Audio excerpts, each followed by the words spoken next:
کہتے ہیں کہ ایک جگہ ایک ملک میں یہ لوگ چلے گئے، ان کو کہا گیا کہ یہاں کا بادشاہ جو ہے وہ مسلمان ہے اور اس کو دعوت دیتے، تو یہ دعوت دینے میں بہت زبردست ہے، کسی بھی کھلاڑی کو کسی بھی رقاص کو پکڑ کے لے آتے. تو بادشاہ کو جا کے جو دعوت دی تو اس نے کہا مجھے تو ٹائم نہیں ہے، یہ میری بیوی اور بچی جوان ہے، یہ جا سکتے ہیں، خواتین کا بھی انتظام ہوتا ہے. لیکن انہوں نے کہا ہم تمہاری باتیں نہیں مانیں گے کہ برقع اوڑھ لو، چادر اوڑھ لو، یہ کام نہیں ہوگا. اب دیکھو تبلیغ کی برکت سے خدا نے ان کا فہم کھول دیا، تو یہ فکر مند ہو گئے کہ اگر ہم نہیں مانتے ہیں تو اسلام کا مسئلہ خراب ہو رہا ہے، اور اگر مانتے ہیں تو بھی مصیبت بنتی ہے. تو انہوں نے ان کو کہا کہ دیکھو یہاں سے وہاں تک ہماری بات مان لیں، 2-3 گھنٹے کا راستہ ہے، آپ چادر اوڑھ لیں. اور وہاں جب پہنچائے صبح سے شام تک، وہاں تو خواتین ہے ساری، عورت تو عورتوں میں جائے گی، تو وہاں پر آپ بے شک برقع ہٹا لیں. اس نے کہا یہ تو بہت آسان ہے. دیکھیے یہ اللہ تعالیٰ نے دینی برکت سے ان عوام اور خواص کے دل میں کیا بہترین حل ڈالا. چنانچہ وہاں سے وہاں تک اور پھر وہاں سے وہاں تک یہ طے ہوا کہ یہ تو آپ پردہ نشین ہوگی. اور وہاں تو خواتین ہیں ساری، ہزاروں کی تعداد، مسلمان عورتوں سے تو پردہ نہیں کرتی. جس وقت وہ اجتماع ہوا 1 دن کا یا 2 دن کا، یہ ماں بیٹی وہی رہی. واپسی پر جب گاڑیاں آئی لے جانے کے لیے تو انہوں نے کہا کپڑے کی مارکیٹ لے لو. کیوں؟ کہا ہم اپنے لیے برقعے خریدتے ہیں اور دینی شال خریدتے ہیں، کیونکہ یہاں جتنے مسلمان عورتیں باپردہ ہیں ان کے چہرے منور ہیں، وہ بہت عزت والی عورتیں معلوم ہو رہی. اور جو وہ ایسی ہوتی ہے چمکی نتی حمیدہ، جب انگلش سے تھی بیگانہ، اب شمع انجمن ہے اور کبھی تھی چراغ خانہ.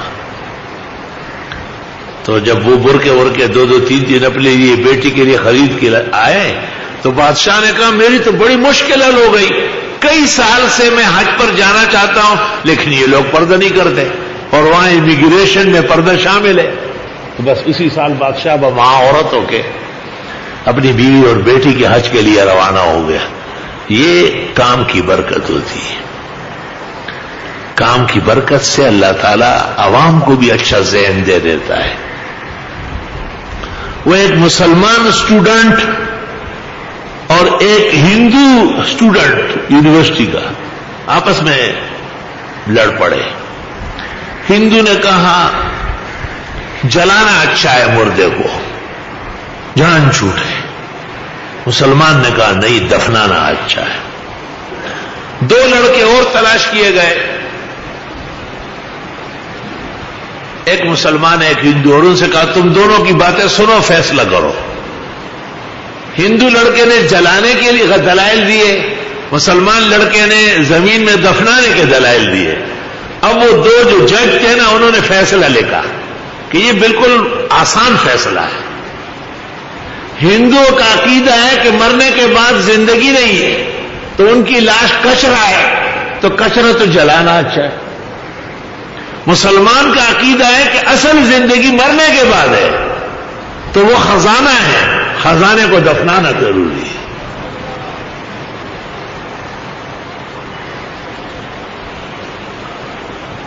اسٹوڈنٹس اسکول کالج میں آپس میں بات چیت کرتے ہی رہتے ہیں، اکٹھے بیٹھتے ہیں.